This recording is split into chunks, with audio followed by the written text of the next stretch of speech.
Hoje vamos ler no Evangelho de João, capítulo 1, os versículos 19 ao 23. E este é o testemunho de João quando os judeus mandaram de Jerusalém sacerdotes e levitas que lhe perguntassem: Quem és tu? E confessou e não negou, confessou: Eu não sou o Cristo. E perguntaram-lhe: Então quem és, pois? És tu Elias? E disse: Não sou. És tu o profeta? E respondeu: Não. Disseram-lhe, pois: Quem és, para que demos resposta àqueles que nos enviaram? Que dizes de ti mesmo? E disse: Eu sou a voz que clama no deserto, endireitai o caminho do Senhor, como disse o profeta Isaías. O foco dessa passagem está no testemunho que João Batista dá de si mesmo sobre a sua identidade, quando ele foi interrogado pelos religiosos da época. Acontece que a pregação de João despertou a atenção dos líderes religiosos que estavam preocupados com os novos ensinamentos de João Batista, ensinamentos que pareciam contrários à prática judaica, aos ensinamentos judaicos. Então eles queriam, na verdade, entender qual era a posição de João, onde estava a autoridade dele para pregar daquela forma, quem tinha dado essa autoridade e qual era a situação espiritual de João. Então eles foram interrogar. E a resposta de João é imediata e é clara: eu não sou Cristo.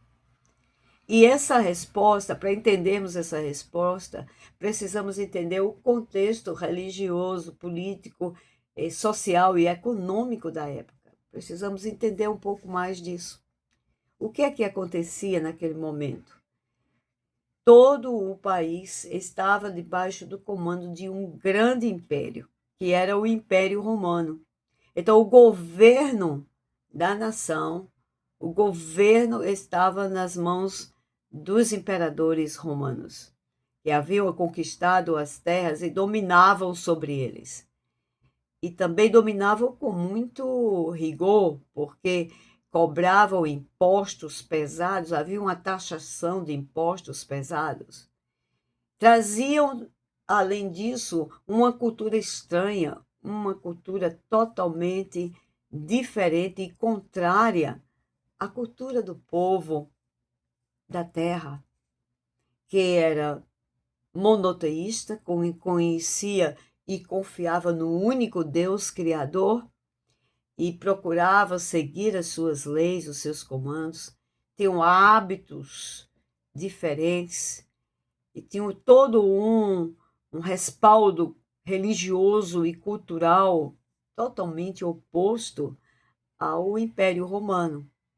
Aqueles que eram do Império Romano eram idólatras, tinham muitos ídolos e tinham práticas e uma mentalidade totalmente diferente e totalmente contrária à tradição judaica. Então, essa era a situação, e eles estavam aguardando um libertador, o Messias. Messias significa o ungido, vem de uma palavra hebraica, Ha-Meshia. E Cristo também significa o ungido, que tem origem latina. Então eles perguntaram: Quem és? E a resposta de João foi: Eu não sou o ungido, eu não sou Cristo. E o versículo 21, então eles entram em detalhes. És tu Elias? E aqui precisamos entender de a quem eles se referem.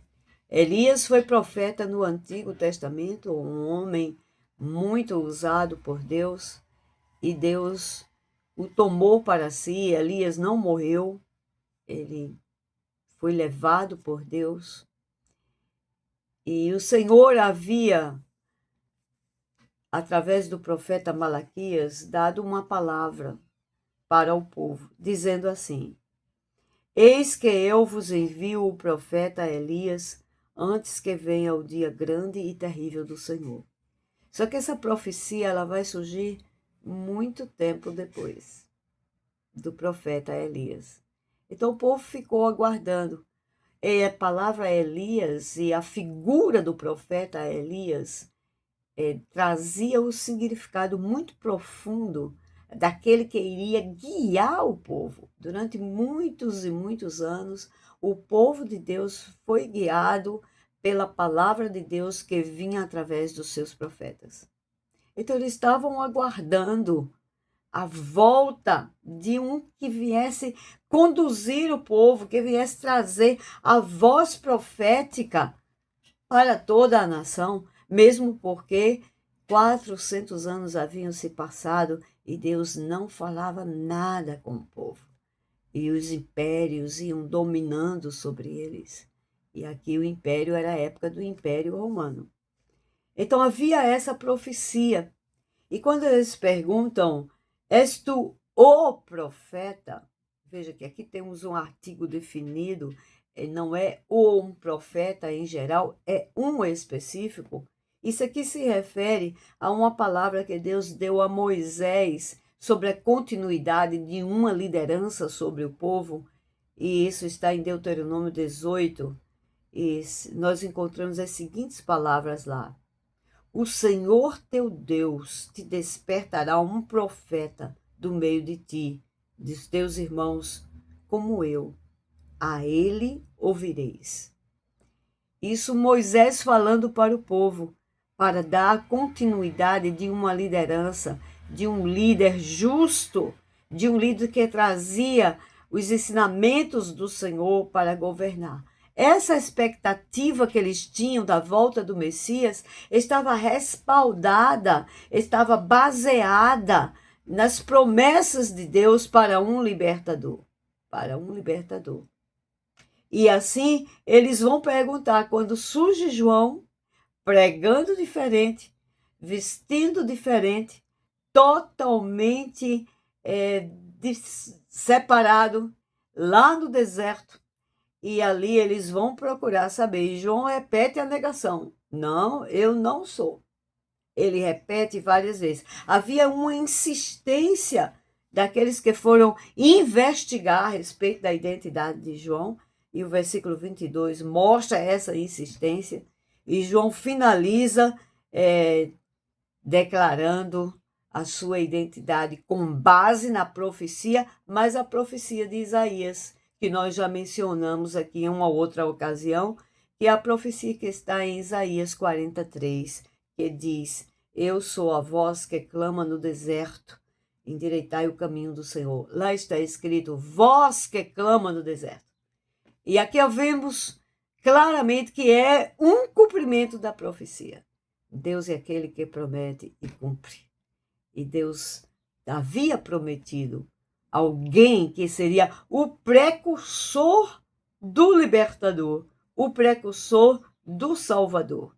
O povo esperava um libertador político, um libertador que viesse tirar das garras daquela opressão de um império estranho, mas o Senhor tem outros planos. Os planos do Senhor eram para alcançar toda a humanidade. E aqui nós vamos encontrar a palavra profética sendo cumprida e clara, muito clara. Endireitai o caminho do Senhor. Quando se fala em caminho, não é uma estrada, como nós pensamos, não é uma estrada.